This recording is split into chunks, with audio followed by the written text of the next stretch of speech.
Учаскелік полиция инспекторларының жұмыстары еліміздің ішкі істер министрлігінің 2015 жылғы 29 желтоқсандағы учаскелік полиция пунктінің жұмысын ұйымдастыруға жауапты учаскелік полиция инспекторларының учаскелік полиция инспекторлары мен олардың көмекшілерінің қызметін ұйымдастыру қағидаларын бекіту туралы бұйрығымен реттеледі. Және басты міндеттері қылмыстың алдын алу, қала тұрғындарының тыныштықта жайлы өмір сүрулеріне жағдай жасау. Қанағат Кәкенов тәртіп сақшыларының қатарында 8 жылға жуық қызмет жасап жүрсе, соның 6 жылында нөмір 10 учаскелік полиция пунктінде инспектор болып еңбек етіп жүр. Жалпы полиция қызметкері болуды бала кезінен армандаған екен. Себебі бала кезінде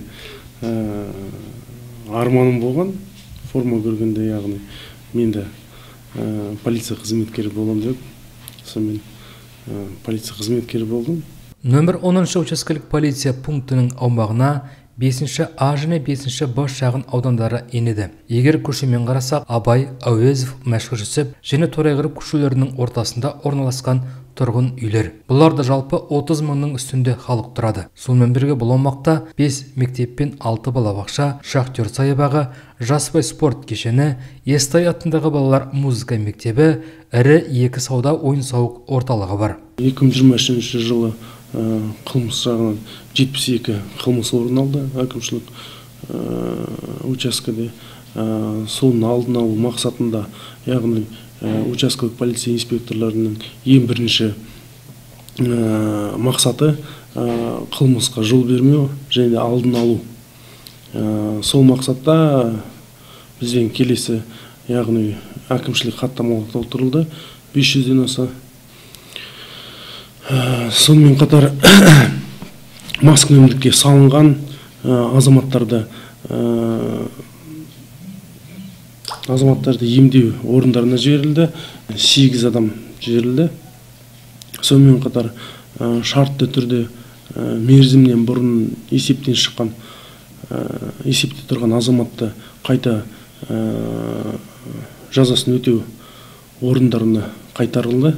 Нөмір 10 учаскелік полиция пунктінде полиция капитаны Маулет Кәрібаев 5 жыл, полиция лейтенанты Нұрсұлтан Серікбаев 1 жыл учаскелік полиция инспекторы болып қызмет жасауда. Инспекторлар өздеріне сеніп тапсырылған аумақта шартты түрде жазасын өтеушілерді, ішкілікке салынғандарды қатаң бақылауда ұстауда. Шартты түрде мерзімнен босап шыққан есепте тұрған тұлғалармен жұмыс кезінде, яғни сотпен қойылған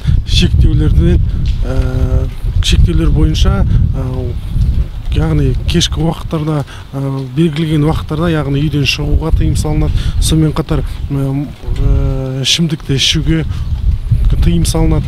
Сол бойынша профилактикалық жұмыстар жүргіземіз, мекен-жайы бойынша тексереміз, көршілерінен сұраймыз.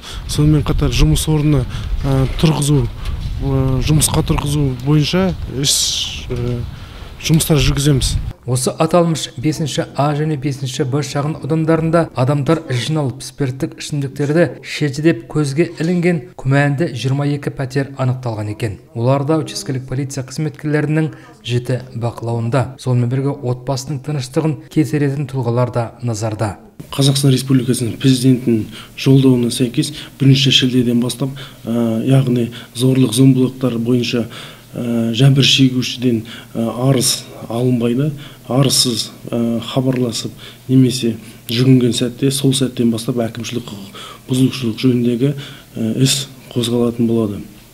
Және де бір рет, яғни азаматтар арасындағы ерлі зайыптылар немесе бірге тұрып жатқан азаматтардың арасында ымырасу тек бір-ақ рет болады. Келесінде, яғни азаматтар ымыраға келе алмайды. Учаскелік инспектор әкімшілік учаскені жоспарлы түрде тұрақты аралап тұруы міндетті. Соның барысында тұрғындармен кездесіп, анықталған кемшіліктер туралы ақпарат жинайды. Құқық бұзушылармен алдын алу әңгімелесулерін жүргізіп, мектептерге барып, дәрістерді оқиды. 10-шы учаскелік полиция инспекторларын Әсел Толыбаева жақсы таниды және олардың жұмыстарына риза екенін айтуда. Сұрақтарымыз? Шағым арыздарыңыз, подъездіңіз тыныш па? Жоқ, подъездіңіз тыныш. Мүмкін біреулер мазалайды түнде, күндіз. Енді мазаласа сіздерге звондаймыз ғой сразу. Участковаларды білеміз біз. Маулет міне атыңызды ұмытып қалдым. Қанағат. Қанағат, сосын тағы да қазір новенький Нұрсұлтан, Аха. Саят болды до этого, бәрін білеміз.